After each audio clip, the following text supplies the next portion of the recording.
Hi தங்கம், எல்லாருக்கும் என்னுடைய காலை வணக்கம். தங்க நான் என்ன சொல்ல போகிறேன்னா, அன்றைக்கி சந்தேகத்தால் ஒரு சில குடும்பங்கள் பிரிஞ்சுறாங்க பாருங்க. குடும்பமே சீரழிஞ்சுங்க பாருங்க. அவங்களுக்கு தான் அந்த கருது.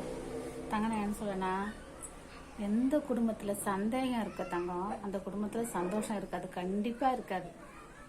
உன்னை சுற்றி எவ்வளோ காரு பங்களா காசு பணம் எது இருந்தாலும் சில சந்தோஷங்கிறது இருக்கிற இடம் தேவையாத ஓடி போயிடும்.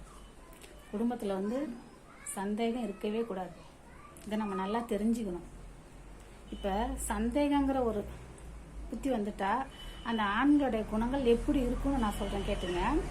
சந்தேகங்கிறது தன்னுடைய மனைவி மீது அவங்களுக்கு சந்தேகம் வந்துச்சுன்னு வச்சிங்களா, அவங்க நாகரிகமாக ஆடை அணியக்கூடாது, நல்ல முறையாக தலை செய்யக்கூடாது.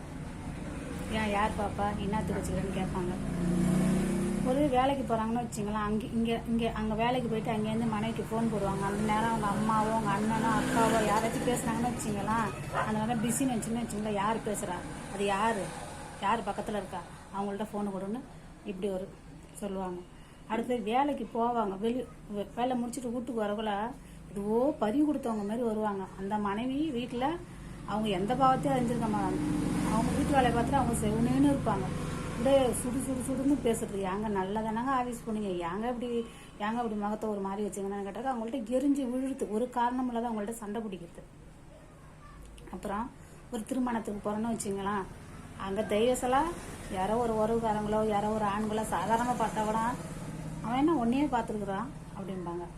இது அந்த சந்தேகங்கிற குணங்கள், அந்த புத்தி வந்துட்டாலே அந்த குணங்கள் தானாகவே ஆட்டோமேட்டிக்காக அவங்கள்ட்ட மாறும்.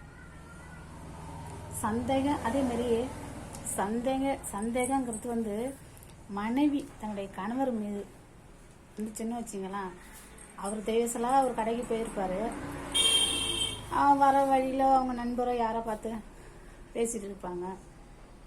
என்ன முள்ள நேரம் யார்கிட்ட பேசிட்டு இருந்தேன், எவகிட்ட பேசிட்டு இருந்தேன்னு அந்த பெண்கள் கேட்பாங்க. தெய்வசலாக ஒரு பொண்ணு பார்த்தா கூட அவ என்ன ஒன்றை பார்க்குறா அப்படின்பாங்க.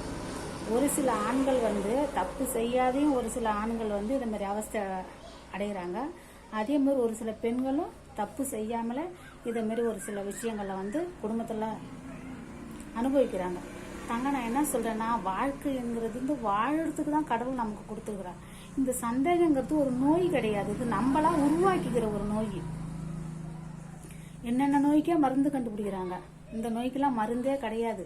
இதை நம்மளா உருவாக்கிக்கிறது, நம்மளா அந்த தப்பை திருத்திக்கிட்டாதான் அதுலேருந்து நம்ம வெளியே வர முடியுமா முடிஞ்சு. இதுக்கு மருந்துலாம் கிடையாது. இந்த சந்தேகம் எதனால திரும்ப வரும், ஒருத்தருக்கு ஒருத்தர் நம்பிக்கை இல்லாத ஒரு வீட்டில் தான் கணவனை மனைவி நம்புறது கிடையாது, மனைவியை கணவர் நம்புறது கிடையாது. என்னைக்கும் நம்பிக்கை தான் வாழ்க்கை. நம்புகிற இடத்துல தான் சந்தேகம் இருக்காது, நம்பிக்கை இல்லாத இடத்துல கண்டிப்பாக சந்தேகம் இருக்கும். இதெல்லாம் நம்ம தூக்கி போட்டுட்டு நீங்கள் 2 பேரும் சண்டை போட்டுக்கிட்டு ஒருத்தர் பிரிஞ்சு இருப்பீங்க. உங்களுடைய குழந்தைகளோட சந்தோஷம் கெட்டு போகும். இதெல்லாம் தூக்கி போட்டுட்டு நம்ம வாழ்க்கையை வாழ கற்றுக்கணும். எனக்கு தெரிஞ்ச ஒரு விஷயம், சந்தேகம் இதெல்லாம் குடும்பத்தில் இருந்தால் சந்தோஷம் இருக்காதாங்க. இதெல்லாம் தூக்கி போட்டுட்டு வாழ்க்கையை வாழ கற்றுங்க. சந்தோஷமாக இருக்கிற காலங்களை நிம்மதியாக சந்தோஷமாக மனைவியோட குழந்தைகளோட சந்தோஷமாக வாழ நம்ம கற்றுக்கணும். பிடிச்சிருந்தா லைக் பண்ணுங்க, கமெண்ட் பண்ணுங்க தாங்க.